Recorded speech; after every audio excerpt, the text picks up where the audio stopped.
పసుపు అంటే నాకు తెలిసి యాంటీసెప్టిక్. నాకు తెలిసి దాంట్లో హిందువులంటూ ఏమీ లేదు. నాకు తెలిసి పసుపు అందరం వంటలో కూడా వేసుకుంటాం. సో నాకు తెలిసి అది ఎలా హిందూ పద్ధతి అయిందో నాకు అర్థం కాలేదు. చాలా ఆనందంగా గడిపాం. ఆ నలుగు పెద్దోళ్ళు చిన్నోళ్ళు అందరూ ఎంజాయ్ చేశారు. చాలా సంతోషంగా గడపడం జరిగింది. ఈ నలుగే కాదు, మెహందీ కూడా పెట్టుకున్నాం, సంగీత్ కూడా ఉన్నింది. దాంట్లో నేను ఎప్పుడు గత 35 సంవత్సరాలుగా ప్రాబబ్లీ డాన్స్ చేసింది లేదు.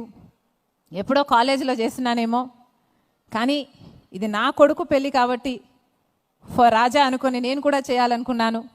నేను కూడా చేశాను. చాలామంది పాల్గొన్నారు. అమ్మ కూడా ఒక స్టెప్ వేసింది. That was also a lot of fun. ఆ తర్వాత వెడ్డింగ్ పాస్టర్ గారు చేశారు. Raja Priya, they belong to a Grace church in Dallas. రాజాని నేను డాలస్లో యాక్చువల్లీ ఇద్దరు పిల్లల్ని నేను చాలా కనెక్టెడ్గా, చాలా వెరీ క్లోజ్ నిట్గా పెరిగారు నాతో.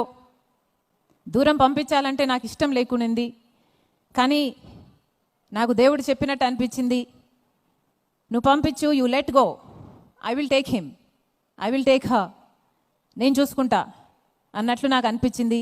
సంతోషంగా డాలస్లో వదిలిపెట్టాం. నేను అనిల్ గారు వెళ్ళి వదిలిపెట్టాం. ఆ రోజు నుంచి దేవుడు రాజా జీవితంలో అద్భుతంగా పనిచేశాడు. అంచెలంచెలుగా రాజా విశ్వాసం పెరిగింది. అక్కడే ప్రియాని కలిశాడు.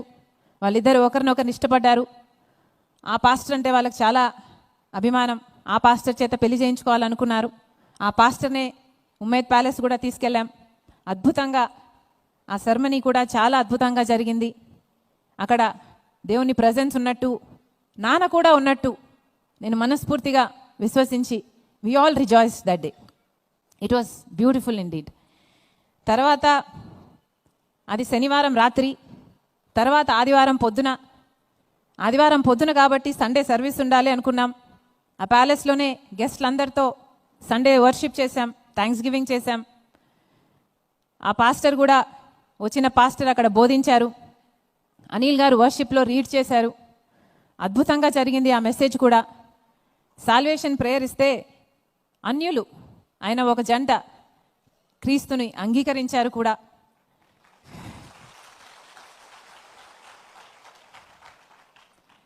It was a pleasure. సాయంత్రం తలంబరాలు పెట్టుకున్నాం. తలంబరాలంటే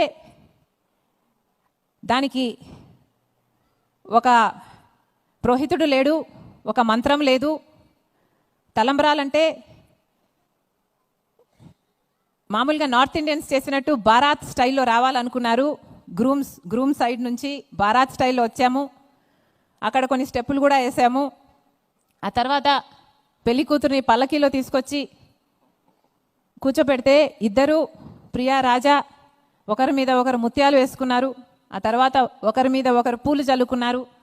ఆ తర్వాత బంతి ఆడుకున్నారు. ఆ తర్వాత చెంబులో ఉంగరం వేసి ఎవరు తీస్తారు అని చిన్న పోటీ పెడితే రాజా తీశాడు. సో దీంట్లో హిందూ పద్ధతి ఎక్కడుందో మీరు నాతో పాటు ఏకీభవిస్తారని, హిందూ పద్ధతి ఎక్కడుందో మాకైతే అర్థం కాలేదు. ఇలా ట్రోల్ చేయడం కూడా, తలంబరాలలో బియ్యం కూడా పోసుకోలేదు, పసుపు బియ్యం కూడా పోసుకోలేదు. ముఖ్యంగా క్రైస్తులు గమనించాల్సింది ఏమిటంటే కల్చర్ వేరు, ఫెయిత్ వేరు. కల్చర్కి ఫెయిత్కి మోస్ట్లీ ఎప్పుడు కనెక్షన్ ఉండదు. ఫెయిత్ అంటే అది మన మనసుకు సంబంధించింది. కల్చర్ అంటే అది ఒక ప్రాంతానికి సంబంధించింది. ఫెయిత్ అంటే గ్లోబల్. విశ్వాసం అంటే గ్లోబల్గా కూడా క్రైస్తవులు ఉన్నారు, ముస్లింలు ఉన్నారు, గ్లోబల్గా కూడా డిఫరెంట్ ఫెయిత్స్ ఉన్నాయి. కానీ కల్చర్ అన్నది లోకల్ ప్లేస్ నుంచి వస్తుంది. కాబట్టే మన కల్చర్ని ఆచరిస్తూ మనం క్రిస్టియన్ పెళ్ళిళ్ళు చేసుకున్నా కూడా ఒక దండ వేస్తారు, ఆ దండలో మనం క్రాస్ పెట్టుకుంటాం. మా అమ్మకుంది, నాకుంది. అలాగే తలంబ్రాలప్పుడు రాజా కూడా ఆ క్రాస్ వేశాడు. అది కల్చర్. కల్చర్ అంటే యేసుప్రభు కాలంలో మన కల్చర్ని మనం ఫాలో అయినట్టు, యేసుప్రభు ఉన్న కాలంలో వాళ్ళ కల్చర్ అక్కడ వైన్ తాగడం. కాబట్టే యేసుప్రభు అక్కడ వైన్ అయిపోతే నీళ్లను కూడా వైన్గా చేసి గెస్ట్లందరికీ ఇస్తే వాళ్ళందరూ సంతోషిస్తారు. అది వాళ్ళ కల్చర్. అది మన కల్చర్ కాదు. కాబట్టి మనమేం అందరికీ మన గెస్ట్లకు వైన్లు ఇయ్యం. సో మన కల్చర్ మనది, వాళ్ళ కల్చర్ వాళ్ళది. అలా సాంప్రదాయం వేరు, విశ్వాసం వేరు. సాంప్రదాయం అన్నది ప్రాంతానికి సంబంధించింది. ఒక్కొక్కరి సాంప్రదాయం ఆ ప్రాంతానికి సంబంధించిన అనుగుణంగా ఉంటుంది. కానీ విశ్వాసం అన్నది మనకు మనసుకు సంబంధించింది, దైవానికి సంబంధించింది. అది గ్లోబల్గా ఉంటుంది. కాబట్టి ఫర్ ఎగ్జాంపుల్ ఇప్పుడు బీజేపీ పార్టీ పసుపు రంగో ఆరెంజ్ రంగో వాళ్ళు ఎక్కువ వాడితే ఆ రంగేం వాళ్ళకు సొంతం కాదు. ఆ రంగు వాళ్ళేం క్రియేట్ చేయలేదు. ఆ రంగులను సృష్టించింది మన దేవుడు. సో ఎవరు ఎట్లా చేసుకుంటారు అన్నది పక్కన పెడితే విశ్వాసం అన్నది మనకు, మన మనసుకు సంబంధించింది. సో మొత్తం మీద నేను చెప్పాలనుకుంది, అద్భుతంగా జరిగింది పెళ్ళి. దేవుడు ప్రతి దాంట్లో ఉన్నాడు, ప్రతి ఈవెంట్లో ఉన్నాడని నాకు అనిపించింది. ప్రతి ఈవెంట్లో కూడా కానా వెడ్డింగ్లో యేసుప్రభు కూర్చొని నవ్వుతున్నట్టు ప్రతి ఈవెంట్లో నేను చూడగలిగాను. నేను, నా కుటుంబం క్రైస్తవులం. మేము దేవుని బిడ్డలం. బయట మేము యేసు రక్తంతో కప్పబడిన వారం. లోపట మా గుండెలు చీల్చిన యేసు ఇచ్చిన నీతే కనిపిస్తుంది.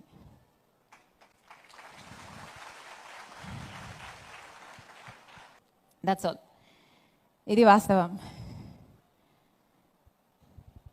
అండ్ ఈరోజు పొద్దున నాకు ఒక చిన్న వాక్యం వచ్చింది. ఐ థాట్ అది పంచుకోకపోతే I will not be at peace ఏమో అనిపించింది. ఒక చిన్న ఇది చెప్తా.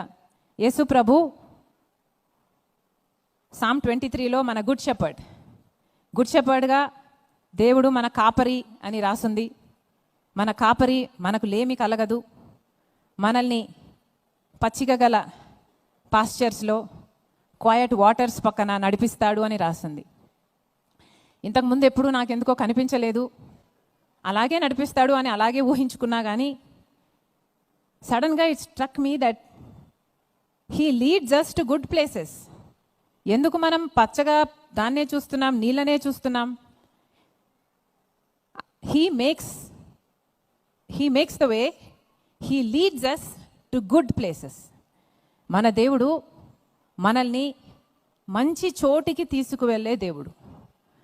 మనలో ప్రతి ఒక్కరము దేవుని బిడ్డలం. మనం దేవుని బిడ్డలం కాబట్టి మన మీద ప్రత్యేకమైన దృష్టి, శ్రద్ధ దేవునికి ఉన్నాయి. మనల్ని మంచి చోటికి, మనకు ఏదైతే మంచిదో ఆ మంచి చోటికి దేవుడు తీసుకువెళ్తాడు. ఇది నమ్ముదాం. ఉమేద్ ప్యాలెస్లో ఆ రోజు సండే వాళ్ళ పాస్టర్ ప్రీచ్ చేసింది కూడా. ఇమాయస్ రోడ్డుకి ఇద్దరు వెళ్తున్నారు. ఇమాయస్ రోడ్డుకు వెళ్తూ వాళ్ళు ఆందోళన చెంది, అయ్యో యేసు ప్రభును క్రూసిఫై చేశారు, చంపేశారు, ఇప్పుడు ఎలా, మా పరిస్థితి ఏమిటి అని వాళ్ళు ఆందోళన చెందుతుండగా యేసు ప్రభువే వాళ్ళ మధ్యకు వచ్చి వాళ్ళతో కలిసి నడుస్తాడు. వాళ్ళు వెళ్తున్నదేమో ఇమ్మాయస్కి, వాళ్ళు వెళ్ళాల్సిందేమో జెరూసలేంకి. జెరూసలేం ఇటుంది, ఇమ్మాయస్ ఇటుంది. Emmaus wrong route. కానీ వాళ్ళు వెళ్తున్నది ఆందోళన చెందుతూ, వాళ్ళు వెళ్తున్నది రాంగ్ రూట్లో. యేసుప్రభు ఏం చేసి ఉండాలి? అక్కడికక్కడే వాళ్ళని గద్దించి, లేదు ఇది ఇటు వెళ్ళండి అని అక్కడే చెప్పాలి. కానీ యేసుప్రభు ఏం చేస్తాడు? వాళ్ళ పాస్టర్ అద్భుతంగా చెప్పాడు. యేసుప్రభు కూడా వాళ్ళతో ఆ రాంగ్ రూట్లో వాళ్ళకు తోడు, వాళ్ళకు కంఫర్ట్ ఇవ్వడానికి ఆ రూట్లోనే వెళ్తాడట. ఇమ్మాయస్ వరకు వెళ్ళి వాళ్ళతో భోంచేసి అక్కడ రొట్టె విడిచి అక్కడ చెప్తాడు, గో బ్యాక్ టు జెరూసలేం అని. అలా మన జీవితాల్లో God usually leads us to good places.